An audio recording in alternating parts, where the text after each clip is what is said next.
భారత ఎన్నికల సంఘం ఆదేశాల మేరకు రాష్ట్ర వ్యాప్తంగా చేపట్టిన ప్రత్యేక సమగ్ర ఓటరు జాబితా సవరణ కార్యక్రమంలో భాగంగా తిరుపతి జిల్లాకు సంబంధించిన ముసాయిదా ఓటరు జాబితాను జిల్లా కలెక్టర్, జిల్లా ఎన్నికల అధికారి ఎస్ వెంకటేశ్వరరావు విడుదల చేశారు. శుక్రవారం మధ్యాహ్నం తిరుపతి కలెక్టరేట్లోని వీడియో కాన్ఫరెన్స్ హాలులో నిర్వహించిన మీడియా సమావేశంలో ముసాయిదా ఓటరు జాబితా వివరాలు, క్లెయిములు, అభ్యంతరాలు, కొత్త ఓటర్ల నమోదు, మ్యాపింగ్ ప్రక్రియ, అనామలీల పరిశీలన తదితర అంశాలను ఆయన మీడియాకు వివరించారు. ఏదైతే భారత ఎన్నికల సంఘం ఆధ్వర్యంలో మన రాష్ట్రంలో నిర్వహిస్తున్నటువంటి స్పెషల్ ఇంటెన్సివ్ రివిజన్ సంబంధించి ఈ ప్రెస్ మీట్ పెట్టడం జరిగింది. ఈరోజు 31 జూలై 2026 ముసాయిదా జాబితా పబ్లిష్ చేసే రోజు కాబట్టి ఈరోజు మీడియా మిత్రుల ద్వారా ప్రతి ఒక్క ఓటర్కి కూడా ఈ ముసాయిదా జాబితాని ఈరోజు పబ్లిష్ చేస్తున్నామనేది కూడా మీ ద్వారా తెలియపరుస్తున్నాము. మీ అందరికీ తెలిసిందే, ఎస్ఐఆర్ స్టార్ట్ అయిన దగ్గర నుంచి కూడా ప్రతి ఒక్క యాక్టివిటీని, ముఖ్యంగా బిఎల్ఓల తాలూకా డోర్ టు డోర్ క్యాంపెయిన్ కానీ, బిఎల్ఓ బిఎల్ఏ మీటింగ్స్ కానీ, నియోజకవర్గ స్థాయిలో ఈఆర్ఓ జరిగినటువంటి పొలిటికల్ పార్టీ మీటింగ్ కానీ, జిల్లా స్థాయిలో డిస్ట్రిక్ట్ ఎలక్టరల్ ఆఫీసర్గా నేను నిర్వహించినటువంటి పొలిటికల్ పార్టీ మీటింగ్ కానీ, అన్నీ కూడా క్రమం తప్పకుండా అత్యంత ట్రాన్స్పరెంట్గా, ఎటువంటి డౌట్ లేకుండా మనము నిర్వహించడం జరిగింది. చాలా పకడ్బందీగా కూడా డోర్ టు డోర్ క్యాంపెయిన్ నిర్వహించడం జరిగింది. అది చేసిన తర్వాత మనం ఈరోజు ఈ ముసాయిదా జాబితా అనేది సిద్ధం చేసి పబ్లిష్ చేస్తున్నాం. మనం చూసుకున్నట్టయితే తిరుపతి జిల్లాలో ఎస్ఐఆర్ కంటే ముందు మనకి మొత్తం ఓటర్ల సంఖ్య 17,69,429 ఉన్నింది. డోర్ టు డోర్ క్యాంపెయిన్లో భాగంగా మనము గుర్తించినటువంటి ఆబ్సెంట్, షిఫ్ట్, డెత్, డూప్లికేట్ కేసులని అన్నిటినీ మనము సపరేట్ లిస్ట్గా చేసి అవి సుమారుగా 2,87,826 వచ్చున్నాయి. ఈ absent, shift, death and duplicate list మనకి ఎవరైతే ఎన్యూమరేషన్ ఫామ్స్ తిరిగి ఇవ్వలేకపోయారో వాళ్ళకు సంబంధించినటువంటి నంబర్స్ ఇవి. అదేవిధంగా ఎన్యూమరేషన్ ఫామ్ తిరిగి ఇచ్చిన వాళ్ళు 14,81,603. వీటిలో చూసుకున్నట్టయితే ఎన్యూమరేషన్ ఫామ్స్ తిరిగి ఇచ్చిన వాటిల్లో కూడా ఈ 14,81,603లో మనకి 1,62,230 ఇంకా మ్యాపింగ్ ప్రక్రియ పూర్తి కాలేదు. పూర్తి కానప్పటికి కూడా వాళ్ళని మనం ముసాయిదా జాబితాలో చేర్చడం జరిగింది. ఇప్పుడు మనం చూసుకున్నట్టయితే 3 కేటగిరీలు. ఒకటి, ముసాయిదా జాబితాలో వచ్చిన వాళ్ళలో 2 రకాలు ఉంటారు. మ్యాపింగ్ అయిన వాళ్ళు, మ్యాపింగ్ అవ్వని వాళ్ళు. ముసాయిదా జాబితాలో రాకుండా ఎవరైతే ఎన్యూమరేషన్ ఫామ్లు ఇవ్వని వాళ్ళలో మనము ఇందాక చెప్పినట్టు ఏఎస్డి డూప్లికేట్ లిస్ట్ అంట.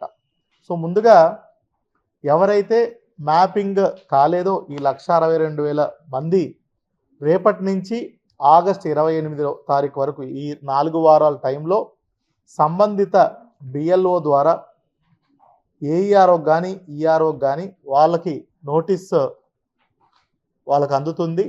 సో అండ్ సో పర్సన్ మీరు ఇంకా మ్యాపింగ్ చేసుకోలేదు అని చెప్పడం జరుగుతుంది. వాళ్ళు సంబంధిత ఓటర్ తన దగ్గర ఉన్నటువంటి ఏదైతే భారత ఎన్నికల సంఘం నిర్దేశించినటువంటి 11 డాక్యుమెంట్లో ఏదన్నా ఒక డాక్యుమెంట్ తీసుకొని దానికి అటాచ్ చేసి నోటీస్కి రిప్లై ఇచ్చినట్టయితే వాళ్ళందరినీ కూడా తుది జాబితాలో ఏదైతే అక్టోబర్ 3న పబ్లిష్ చేసేటువంటి తుది జాబితాలో వాళ్ళందరూ వస్తారు. దీంట్లో ఈ 11 డాక్యుమెంట్లు కూడా ఇదివరకే మీకు చాలా క్షుణ్ణంగా కూడా వివరించడం జరిగింది. అందులో 1987 కంటే ముందు పుట్టిన వాళ్ళు మ్యాపింగ్ జరగకపోతే వాళ్ళది కేవలం వాళ్ళ బర్త్ సర్టిఫికెట్ ఏదైనా ఉన్నా సరిపోతుంది. 87 to 2002 మధ్యలో ఉన్న పుట్టిన వాళ్ళకి వాళ్ళ దాంతో పాటు వాళ్ళ తల్లిదండ్రుల్లో ఎవరిదన్నా ఒకటి ఇవ్వవలసి ఉంటుంది. 2002 తర్వాత జన్మించిన వాళ్ళు వాళ్ళ దాంతో పాటు వాళ్ళ తండ్రిది ప్లస్ తల్లిది కూడా బర్త్ సర్టిఫికెట్ ఇవ్వవలసి ఉంటుంది. ఇది కాకుండా మనకి 11 డాక్యుమెంట్స్లో ఎనీ అదర్ డాక్యుమెంట్ కూడా సబ్మిట్ చేయవలసి ఉంటుంది. సో దీనికోసం మనమే నోటీస్ ముందిస్తాం ఈ 1,62,000 మందికి. దానికి ఈ డాక్యుమెంట్స్తో జత చేసి రిప్లై ఇచ్చినట్టయితే ఖచ్చితంగా వాళ్ళందరిది కూడా తుది జాబితాలో వాళ్ళందరూ కూడా రావడం జరుగుతుంది. ఈ 1,62,230లో మ్యాపింగ్ కాని కేసెస్లో ఎక్కువగా చంద్రగిరి నియోజకవర్గంలో 50,866, తిరుపతి నియోజకవర్గంలో 46,280 మంది ఉన్నారు. మిగతా నియోజకవర్గాల్లో ఇంచుమించు 15,000 నుంచి 10,000 వరకు మధ్యలో ఉన్నారు. అదేవిధంగా మనకి రెండో కేటగిరీ ఏమంటే అనామలీస్, అంటే మ్యాపింగ్ చేశారు కానీ సరిగా మ్యాపింగ్ చేయకపోవడం వల్ల, అంటే మనకి సాఫ్ట్వేర్లోనే మ్యాపింగ్ చేసినప్పటికీ బ్యాక్ ఎండ్లోనే చెక్ చేసుకొని ఈసీఐ సాఫ్ట్వేర్లో మళ్ళీ మనకి అనామలీ అంటే తప్పుగా ఏదైనా చిన్న చిన్న పొరపాటు జరిగిన వాటిని మళ్ళీ మనకి వెనక్కి పుష్ చేశారు. అవి 2,38,863. ఇవి చూసినట్టయితే ఫర్ ఎగ్జాంపుల్ మ్యాపింగ్ చేసేటప్పుడు ఓటర్కి వాళ్ళ తండ్రికి కనుక 15 సంవత్సరాలే ఏజ్ గ్యాప్ ఉంటే అది అనామలీ కింద చూపిస్తుంది. అదేవిధంగా ఇద్దరు అన్నదమ్ములై ఉండి వాళ్ళిద్దరి మధ్య ఏజ్ గ్యాప్ 11 నెలల లోపు ఉంటే వాళ్ళది కూడా అనామలీ కింద చూపిస్తుంది. ఇట్లా ఒక 10 డిఫరెంట్ కేటగిరీస్లో అనామలీస్ అవి సాఫ్ట్వేర్ పట్టుకొని మళ్ళీ మనకి అది వెనక్కి పంపించడం జరిగింది. అది 2,38,863 ఉన్నాయి. 13% అనామలీ ఉంది. ఇది స్టేట్ యావరేజ్ అనామలీ పర్సంటేజ్ 18% ఎంతో ఉంది. మనది కంపారిటివ్లీ మనకి చాలా తక్కువగానే ఉంది.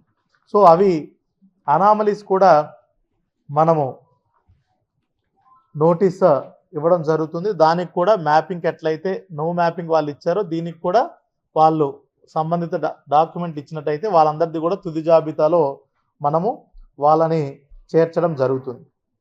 ముఖ్యంగా ఇంకోటి చూసుకోవాల్సింది ఏంటంటే ఇప్పుడు ప్రతి ఒక్క బిఎల్ఏ కూడా ఏదన్నా అబ్జెక్షన్ కానీ ఏదన్నా క్లెయిమ్ కానీ ఇవ్వవలుకుంటే కేవలం రోజుకి 10 చొప్పున మ్యాక్సిమం ఆఫ్ 30కి మించి బిఎల్ఏ ఇవ్వకూడదు.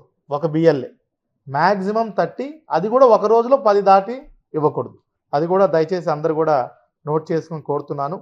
అదేవిధంగా మనం చూసుకున్నట్టయితే ఈ ఏఎస్డిడి లిస్ట్ ఏదైతే 2,87,826 ఓటర్లు ఉన్నారో absent, shift, death, duplicate voters వాళ్ళకు సంబంధించి కూడా వాళ్ళు ఏదన్నా వాళ్ళు అబ్జెక్షన్ వాళ్ళు ఇవ్వవలసి ఉంటుంది.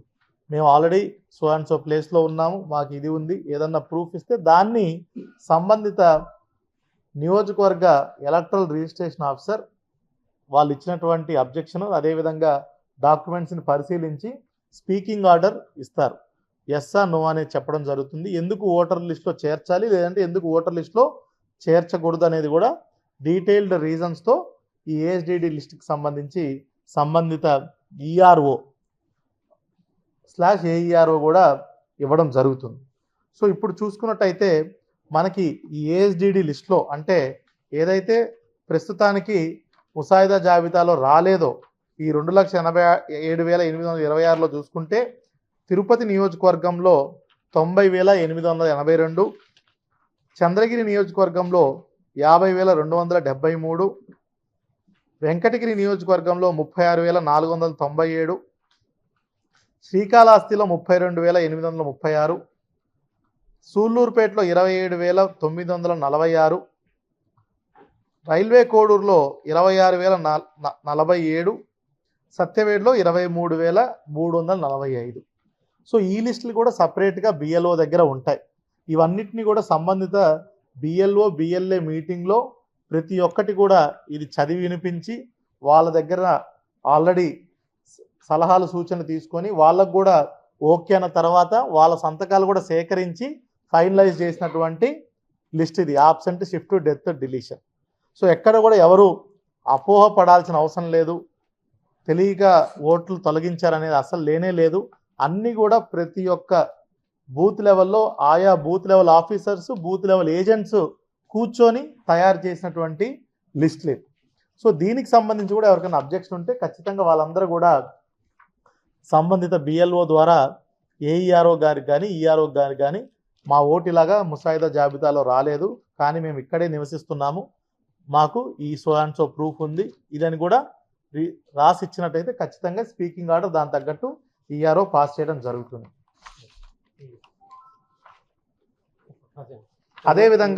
అదేవిధంగా మనం చూసుకున్నట్టయితే ఆగస్ట్ 28 వరకు మాత్రమే 4 వారాలు మాత్రమే నోటీసులు కానీ క్లెయిమ్స్ కానీ అబ్జెక్షన్స్ కానీ 30th ఆగస్ట్ 30 ఆగస్ట్ వరకు మాత్రం 30 రోజులు టైం ఉంది. ఆ తర్వాత సెప్టెంబర్ చివరి వరకు కూడా మాకు ప్రాసెసింగ్ చేసే టైం, డిఓకి కానీ ఈఆర్ఓకి కానీ ఏఈఆర్ఓకి కానీ బిఎల్ఓ ప్రాసెసింగ్ చేసే టైం, వచ్చినటువంటి క్లెయిమ్స్ అబ్జెక్షన్స్ని ప్రాసెస్ చేసి స్పీకింగ్ ఆర్డర్లు ఇవ్వడానికి సెప్టెంబర్ నెల అంత ఉంటుంది. సెప్టెంబర్ 28 వరకు. అక్టోబర్ 3న ఫైనల్ లిస్ట్, ఓటర్ లిస్ట్ అనేది జారీ చేయబడుతుంది. మీరు ఇంకోటి గమనించాల్సింది ఏంటంటే, ముఖ్యంగా కొత్త ఓటర్లు ఎవరన్నా జూలై 1, 2026 నాటికి 18 సంవత్సరాలు కనుక పూర్తి చేస్తుంటే ఖచ్చితంగా వాళ్ళందరినీ కూడా మన బిఎల్ఓలు గుర్తించడం జరుగుతుంది. లేదు స్వతహాగా వాళ్ళు కూడా ఫామ్ 6 ద్వారా కొత్త ఓటు కోసం అప్లై చేసుకోవచ్చు.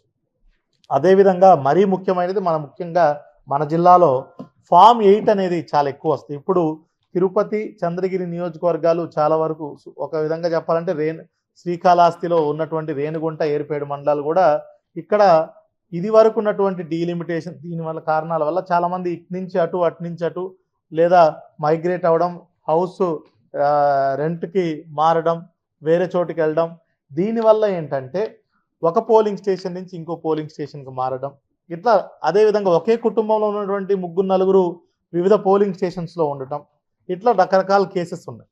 వీళ్ళందరూ కూడా విన్నవించేది ఏంటంటే, ప్రతి కుటుంబంలో అందరూ ఒకే పోలింగ్ స్టేషన్ పరిధిలో ఉండాలి.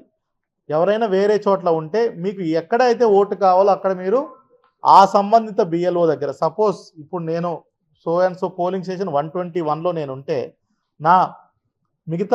నా ఇంట్లో ఉన్నటువంటి మిగతా కుటుంబ సభ్యులు వేరే చోట పోలింగ్ స్టేషన్లో ఉన్నట్టయితే 121 పోలింగ్ స్టేషన్ బిఎల్ఓకి మిగతా కుటుంబ సభ్యులంతా ఫామ్ 8 అనేది అప్లై చేసుకొని ఇచ్చినట్టయితే అందరి కూడా 121 పోలింగ్ స్టేషన్లో ఆ కుటుంబ సభ్యులందరిది కూడా చేర్చడం జరుగుతుంది. ఇది చాలా ఇంపార్టెంట్. రేపు ఓటు వేసే సమయంలో వివిధ పోలింగ్ స్టేషన్లో ఉంటే వెళ్ళటం ఇబ్బంది అవుతుంది. అదేవిధంగా కొంచెం గందరగోళ పరిస్థితులు ఉంటాయి. కాబట్టి ప్రజలందరికీ, ఓటర్లందరికీ విజ్ఞప్తి చేసేది ఏంటంటే, ఖచ్చితంగా అందరూ ఒకే పోలింగ్ స్టేషన్లో ఉండేటట్టు చూసుకోండి. ఇది మా బిఎల్ఓల్ని కూడా మేము ఆల్రెడీ లిస్టు తయారు చేశాము. ఒకే కుటుంబంలో మిగతా వేరే చోట్ల ఉన్న వాళ్ళు ఎవరు అవన్నీ తయారు చేసుకొని ఒకే వాళ్ళ ఇష్టం మేరకు ఏ పోలింగ్ స్టేషన్లో కావాలంటే వాళ్ళందరినీ ఒకే చోట చేర్చే బాధ్యత మాది. అదేవిధంగా ఎవరైనా ఇలా వేరే చోటికి బై ఎంప్లాయ్మెంట్, ఎడ్యుకేషన్ షిఫ్ట్ అయి ఉంటే వాళ్ళందరూ కూడా ఫామ్ 8 ద్వారా మీకు ఎక్కడ కావాలో అడ్రస్ చేంజ్ కోసం కానీ, ఇతర సవరణల కోసం, పేరు కరెక్షన్ ఏదైనా ఉంటే, ఇంటి పేరు కరెక్షన్ కానీ, ఏజ్ కానీ, మిగతా అడ్రస్ కరెక్షన్ కానీ, ఇలా ఏది ఉన్నా కూడా ఫామ్ 8 ద్వారా మీ సంబంధిత బిఎల్ఓకి మీరు ఇన్ఫామ్ చేయగలరు. సంబంధిత బిఎల్ఓ ఎవరంటే, మీ ఇంటికి మొన్న వచ్చినటువంటి ఎవరైతే అధికారి ఉన్నారో బూత్ లెవెల్ ఆఫీసర్, ఆ ఎన్యూమరేషన్ ఫామ్ ఇచ్చినటువంటి అతను, ఆ పైన కూడా అతని పేరు, ఫోన్ నెంబర్ కూడా, మీ బిఎల్ఓ పేరు కూడా రాసి ఉంటుంది. ఇదందరూ కూడా గమనించాలి. ఫామ్ 6ని, ఫామ్ 8ని పెద్ద ఎత్తున మీరు ఉపయోగించుకున్నట్టయితే మనకి ఫుల్ ప్రూఫ్ పక్కడబందీ లిస్ట్ అనేది, ఓటర్ లిస్ట్ అనేది తయారు చేసుకోగలుగుతాం.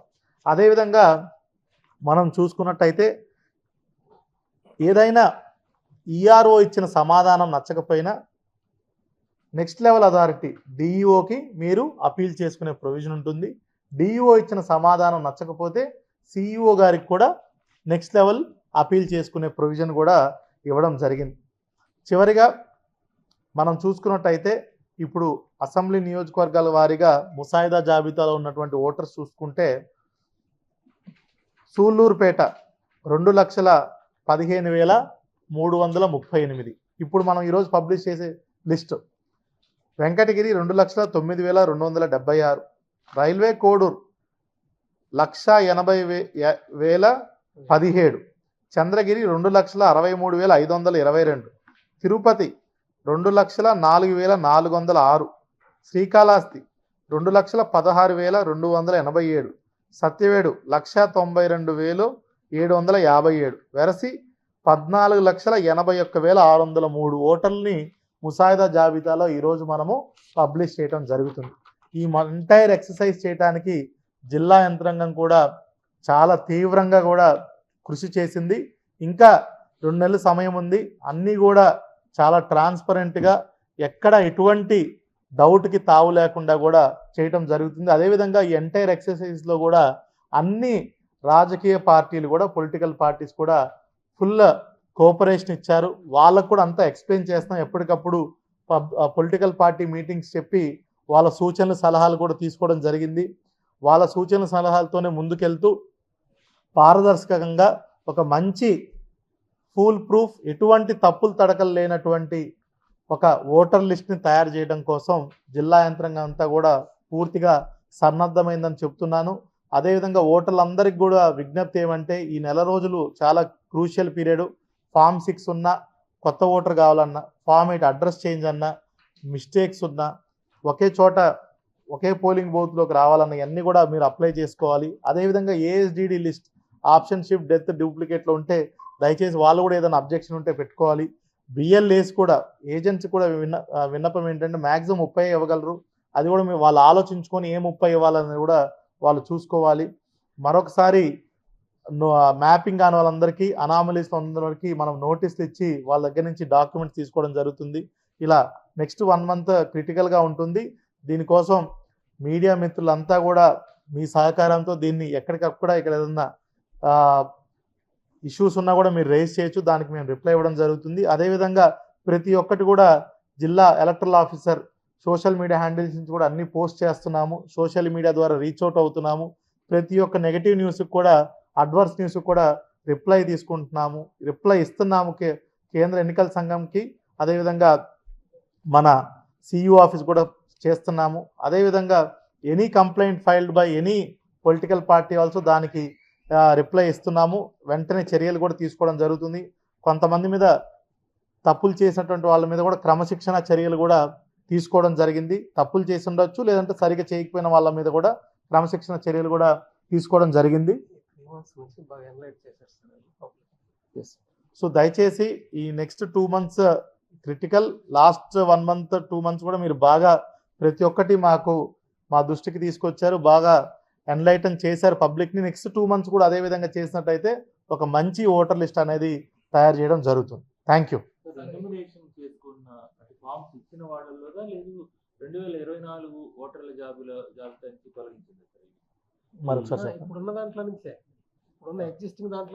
ఎగ్జిస్టింగ్ తొలగించడం అంటే ఇంకా డ్రాఫ్ట్ లిస్ట్లో వాళ్ళకి రాలేదు. ఫైనల్ లిస్ట్ లోపు వాళ్ళు ఏదైనా అబ్జెక్షన్ చేసుకుంటే వాళ్ళని యాడ్ చేయడం ఉంటుంది. ఇందులో కూడా ఉన్న వాళ్ళ మీద ఎవరన్నా వేరే వాళ్ళు కూడా అబ్జెక్షన్ ఇవ్వచ్చు. ఇలా వాళ్ళు లేరు అయినా మీరు పెట్టారని వాళ్ళని కూడా తీసే మనం ఈఆర్ఓ అధికారం ఉంటుంది. స్పీకింగ్ ఆర్డర్ ఇచ్చి జస్టిఫికేషన్ ఇచ్చుకుంటూ యాడింగ్ కానీ డిలీషన్ కానీ.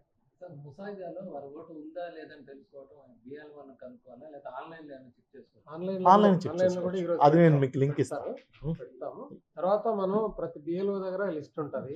ఈఆర్ఓ ఆఫీస్ లో ఉంటుంది. అదే విధంగా తహసీల్దార్ ఆఫీస్ లో, ఏఈఆర్ఓ ఆఫీస్ లో ఉంటుంది. ఈసీ.net చంద్రగిరిలో 50,866 ఉంది కదా సార్. ఇవంతా దొంగోట్ల కింద లెక్క చెప్తారు. అంటే చూడండి 4 కేటగిరీ అండి. ఆప్స్ అంటే shift, death, duplicate. Chandragiri Tirupati ఎక్కువ ఉన్నాయి సార్. అవును. గతంలో కంటే ఇప్పుడు generally urban areas, peri urban ఏరియాస్లో మనకి కామన్గా ఇది రాష్ట్రం అంతటా కాదు దేశం అంతటా కూడా అర్బన్ ఏరియాలో, పెరి అర్బన్ ఏరియాస్లో బికాస్ ఆఫ్ ఎంప్లాయ్మెంట్ అయి ఉండొచ్చు, బికాస్ ఆఫ్ ఎడ్యుకేషన్ అయి ఉండొచ్చు, మైగ్రేషన్ అయి ఉండొచ్చు, మనకి ఇది ఎక్కువ ఉంటుంది సాధారణంగా. అదేవిధంగా దీంట్లో మనం చూసుకున్నట్టయితే డూప్లికేట్ ఓట్స్ కూడా సపరేట్ పెట్టాము, డెత్ ఓటర్ సపరేట్ పెట్టాము. ఆబ్సెంట్ షిఫ్ట్ అంటే వాళ్ళు పర్మనెంట్గా ఇక్కడ నుంచి మైగ్రేషన్ అయి ఉండొచ్చు, లేదంటే ఆర్డినరీగా అక్కడ రెసిడెంట్గా ఉండకపోయి ఉండొచ్చు. సో తిరుపతి చంద్రగిరిలో ఈ 4 కేటగిరీలో ఏదేది ఎన్ని డూప్లికేట్ అది మీకు షేర్ చేస్తాం. యా విల్ గివ్ ఏఎస్డిడి లిస్ట్ సపరేట్గా ఇచ్చేస్తాం మీకు. 10 minutes గ్రూప్లో పెట్టేస్తాం, ప్రెస్ గ్రూప్లో పెట్టేస్తాం.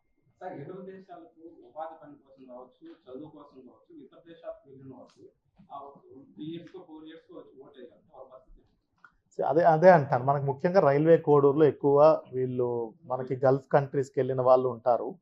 సో వీళ్ళు ఏంటంటే మనకి ఓటు ఎవరికి ఇస్తామంటే మామూలుగా ఎగ్జాక్ట్ పదాలు చెప్తున్నాను, he should be a ordinary resident at that place. అంటే సాదాగా అక్కడ అతను కామన్గా నివసిస్తూ ఉండాలి. ఇప్పుడు వెళ్ళి ఎప్పుడోసారి వెనక్కి వస్తున్నారంటే మనకి పర్లేదు, అతన్ని పెడతాం. ఇప్పుడు వెళ్ళి 10-15 ఏళ్ళు అవుతుంది, అసలు తిరిగే రాలేదు, వాళ్ళ ఆచూకీ తెలీదు, అలాంటి వాళ్ళని మాత్రం ఖచ్చితంగా మనం every 3 years 2 years పెడతాం జనరలీ. బట్ ఏంటంటే ఆర్డినరీ రెసిడెంట్ అని 6 months అని ఉంది.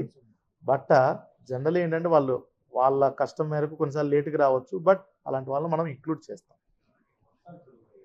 వాళ్ళతో కాంటాక్ట్ అయ్యి కూడా వాళ్ళకి ఖచ్చితంగా ఇక్కడ ఓటు కావాలన్నప్పుడు మనము ఇస్తాం. సార్ తుది జాబితా తర్వాత మళ్ళా ఓటర్ కొత్త ఓటర్ నమోదు చేస్తారు. అది కంటిన్యూస్ అప్డేషన్ అంటాము. తుది జాబితా తర్వాత Form 6 ఎప్పుడన్నా పెట్టుకోవచ్చు, ఆన్లైన్లో కన్నా పెట్టుకోవచ్చు, బిఎల్ఓ కన్నా అప్లై చేసుకోవచ్చు. సార్ అంటే ఇప్పుడున్న నిబంధనలు ఈ జూలై కొత్తగా నమోదు పిల్లలకి వాళ్ళ తల్లిదండ్రులది బర్త్ సర్టిఫికెట్ ఉండాలి, తల్లి తండ్రి ఇద్దరిది అంటున్నారు కదా. అంటే ఇకపైన కొత్తగా నమోదయ్యే ప్రతి ఒక్కరికి కూడా తల్లిదండ్రుల బర్త్ సర్టిఫికెట్ అవసరమా? 2000 కాదు. ఈ లిస్ట్లో ఉన్న వాళ్ళకి అది, కొత్తగా ఓటు కావాలన్న వాళ్ళకి 11 డాక్యుమెంట్స్లో మామూలుగా ఏది ఇచ్చినా సరిపోతుంది. అంటే మన ముఖ్య ఉద్దేశం ఏంటంటే ఈ ప్రస్తుతం ఉన్నటువంటి ఓటర్ లిస్టు 2002లో చివరిసారిగా స్పెషల్ ఇంటెన్సివ్ రివిజన్ అని తయారు చేశారు. సో దాంట్లో ఉన్న వాళ్ళని ప్రతి ఒక్కరిని మనము మ్యాపింగ్ చేసుకోవాలి, వాళ్ళదన్నా మనం మ్యాప్ చేసుకోవాలి, లేదంటే వాళ్ళ తల్లిదండ్రులతో ఎవరితో ఒకరినో మ్యాపింగ్ చేసుకోవడం ముఖ్య ఉద్దేశం. కొత్తగా ఇప్పుడు 18 years నిండిన వాళ్ళకి ఇప్పుడు ఏదైతే కొత్త ఓట్లు నమోదు చేసుకుంటున్నారో వాళ్ళకి అయ్యి 11 డాక్యుమెంట్స్ ఏదో ఒకటి సరిపోతుంది. ఆన్లైన్లో ఎస్ చేసుకోవాలి. డైరెక్ట్ చేసుకోవచ్చు. ఆన్లైన్ వాళ్ళకి ఇబ్బంది అన్నా కూడా మన బిఎల్ఓకి ఇప్పుడు మళ్ళీ వస్తుంటారు కాబట్టి వాళ్ళకన్నా ఇవ్వచ్చు. ఓటర్లు ఇంత భారీ స్థాయిలో తగ్గిన దాని వల్ల దాని ప్రభావం పోలింగ్ స్టేషన్ పైన ఏమైనా ఉంటుందా భవిష్యత్తులో? నెంబర్ ఆఫ్ పోలింగ్ స్టేషన్స్ మీద మనకి నెంబర్ ఆఫ్ పోలింగ్ స్టేషన్ అంటే ప్రతి పోలింగ్ స్టేషన్లో 1200 మించి దాటకూడదు. యావరేజ్గా మన జిల్లాలో చూసుకుంటే 873 ఇస్ ద యావరేజ్. సో అంటే ఇప్పుడు దీనివల్ల మనం నెక్స్ట్ టైం ఆల్రెడీ అది సిఇఓ ఆఫీస్ కూడా రాయడం జరిగింది. ఫైనల్ లిస్ట్ పబ్లిష్ అయిన తర్వాత మనకి ఎక్కడన్నా మరీ తక్కువ వస్తుంటే అక్కడ 2 క్లబ్ చేసి 1200 లోపు ఉండేటట్టుగా కూడా మనము పెట్టుకోవడం జరుగుతుంది. చేసుకోవచ్చు. సోదరుల మధ్య 11 నెలల లోపు ఉండే వాళ్ళని కూడా కొంతమంది పెండింగ్ లిస్ట్ పెట్టారు. అనామలీస్ అంటాం. అనామలీస్ అంటే లిస్ట్లో ఉంటారు కానీ వాళ్ళకి ఇలా అనామలీ ఉంది అంటే ఇది కొంచెం ఏదో తేడాగా ఉంది అనేది ఒక రిమార్క్ ఇస్తారు. కవల పిల్లలు కూడా ఉంటారు. కవల పిల్లలు అంటే నో ప్రాబ్లం. అదే చెప్తున్నాను, కవల పిల్లలు ఉంటారు. అట్లాంటి మనము వాళ్ళు బిఎల్ఓకి చెప్పి కానీ మన వాళ్ళు ఫీల్డ్లోకి వెళ్ళినప్పుడు కానీ తెలుస్తుంది ఈజీగా. సో వాళ్ళందరూ ముసాయిదా జాబితాలో ఉన్నవాళ్ళే కానీ వాళ్ళ అనామలీ అని చూపిస్తుంది. ఇప్పుడు ఏంటంటే ఒకే పేరెంట్స్కి 2 పిల్లలు ఉన్నారు, ఒక అతనికి ఇంకొక అతనికి మినిమం 9 months ఉండాలి కదా గ్యాప్. 9 months కంటే లోపల జనరల్ గా ఉండదు. అందుకని అది కవల పిల్లలు కాదు, కవల పిల్లలు కాకుండా వేరే మిగతా అంటే ఆయన అనేది ఏంటంటే కవల పిల్లలు ఉంటే ఇబ్బంది పడతారు కదా, ఏం లేదు. వెరీ ఫ్యూ కేసు ఉంటే వీల్ టేక్ కేర్ ఆఫ్. అది సిస్టమ్ పట్టుకుంటది. అదొకటి. రెండోది 15 సంవత్సరాల కంటే అంటే తల్లికి బిడ్డకి గ్యాప్ 15 సంవత్సరాల కంటే తక్కువ ఉంటే డెలివరీ జనరల్ గా 15 సంవత్సరాలకి తక్కువ డెలివరీ అయ్యే సూచన ఉండదు. వెరీ రేర్ అనమాట. అందువల్ల అది సిస్టమే పట్టుకుంటారు. కాకుండా పట్టుకొని ఒక పాపప్ చేస్తుంది, ఇది అనామలీ కింద ఉంది, ఇది ఒకసారి వెరిఫై చేయండి. ఇంకొక అనామలీస్ ఏంటంటే ఇప్పుడు సపోజ్ మీ పేరు మీ తండ్రి పేరు 2002 ఓటర్ లిస్ట్ లో ఒకే సర్నేమ్తో కొన్ని ఊర్లో ఎలా ఉంటుందంటే ఒకే సర్నేమ్తో 40-50 పేర్లు ఉంటాయి. ఒకే పేరుతోనే 5-6 మంది పేర్లు ఉంటారు. అందులో ఏదో ఒకటి పికప్ చేసి మీరు ఇచ్చారు ఎన్యూమరేషన్ ఫారం. కానీ యాక్చువల్గా మా వాళ్ళు వెరిఫికేషన్లో అది యాక్చువల్గా మీది కాదు, ఇంకో వ్యక్తిది మీరు మ్యాప్ చేసుకున్నారని తేలింది. సో అట్లాంటప్పుడు ఎనామల్ కింద గుర్తించి నోటీస్ ఇస్తారనమాట. అప్పుడు మీరేమి మీ దగ్గర ఉన్న 11 ఆధారాలు ఏదో ఒకటి ఇస్తే మిమ్మల్ని కన్ఫర్మ్ చేస్తారు. ఇప్పుడు అదే ఒకే అనామల్ ఇంటి సర్వే. పేరుతో విలేజెస్ లో చాలా మంది ఉంటారు. ఇప్పుడు మా ఊర్లోనే పర్సనల్ ఎగ్జామ్ మా నాన్నగారి పేరు వెంకటయ్య సలిజామల అని ఉంది. ఆయన పేరుతోటి నాకు తెలిసి 12 మంది ఉన్నారు ఆ ఊర్లో. సో వాళ్ళందరికీ వస్తాయి. బట్ దట్ డజంట్ మీన్ తీసేస్తా, ఆల్రెడీ ఉన్నారు లిస్ట్లో. చెక్ చేసుకొని కరెక్ట్ ఉందా లేదా అనేది మళ్ళీ చెక్ చేసుకోవడం కోసం ఇది సిస్టమ్ జనరేట్ చేస్తుంది. బిఎల్ఏలు 30 మంది మాత్రమే ఇవ్వచ్చు అనేది చెప్పారు. అంటే అబ్జెక్షన్ కానీ క్లెయిమ్ కానీ ఏదన్నా కూడా బూత్ లెవెల్ ఏజెంట్ మొన్న డోర్ టు డోర్ దాంట్లో ఒక రోజుకి మ్యాక్సిమం 50 ఇచ్చే ఫెసిలిటీ కల్పించాం. ఇప్పుడు మాత్రం మొత్తం నెల రోజుల్లో మ్యాక్సిమం ఒక బిఎల్ఏ ఇవ్వగలిగింది 30 అబ్జెక్షన్లే మ్యాక్సిమం. అది రోజుకి 10 మించకుండా ఇవ్వకూడదు అంటే ఆ 10 ఇచ్చేసి ఇంక 20 ఉంటాయి. అంతే. వీళ్ళు అంటే రాజకీయ పార్టీలకు బూత్ ఏజెంట్ ఏజెంట్ చివరిగా అసలు ఈ కొత్తగా నమోదు చేసుకునే వాళ్ళే ఏం చేశారంటే ఈ water store contact number 12 number explain చేస్తారు కొన్ని చోట్ల. అది చాలా చోట్ల ప్రాబ్లమ్స్ అయింది. బిఎల్ వేలు వర్క్ మన ఎలక్షన్ కాంటాక్ట్ నెంబర్ ఇస్తాం. నేను నా నెంబర్ ఇవ్వాలి, నా నెంబర్ బదులు వాళ్ళ నెంబర్ ఇచ్చేస్తాను. ఎవరు నెంబర్ ఇచ్చారు? వేలు నెంబర్. ఓహో ఓకే. అంటే ఓటర్ బిఎల్ఓ నెంబర్ ఇచ్చేసారు, కాంటాక్ట్ నెంబర్. ఓకే, ఫామ్ 8లో అదంతా మనం మాడిఫై చేసుకోవచ్చు, ఇబ్బంది ఏం లేదు. అది నేను బిఎల్ఓలు కూడా మీరు చెప్పిన పాయింట్ చెప్పి ఓటర్ నెంబర్ ఎక్కడైతే పెట్టలేదో అది పెట్టమని చెప్తా. చాలా అబ్జెక్షన్ వచ్చింది సార్. ఓకే, ఏ ఏరియాలో? పుత్తూరు సార్, పుత్తూరు, నారాయణలో, సత్యవతి 3 ప్లేసెస్. ఓకే సరే, వాళ్ళ నెంబర్ అర్థమైందండి, అర్థమైంది. ఓకే, మీరు తప్పులు చేసిన వారి క్రమశిక్షణ చర్యలు కూడా తీసుకున్నట్టు చెప్పారు సార్. అదేమన్నా కొన్ని ఎగ్జాంపుల్స్ ఎలాంటి చర్యలు, ఏం తప్పులు చేశారు? అది ఇస్తాంలేండి. ఇప్పుడు వాళ్ళ గురించి అంటే బేసిక్ మిస్టేక్స్ ఒకటి సీరియస్గా తీసుకోలేదు స్టార్టింగ్ నుంచి.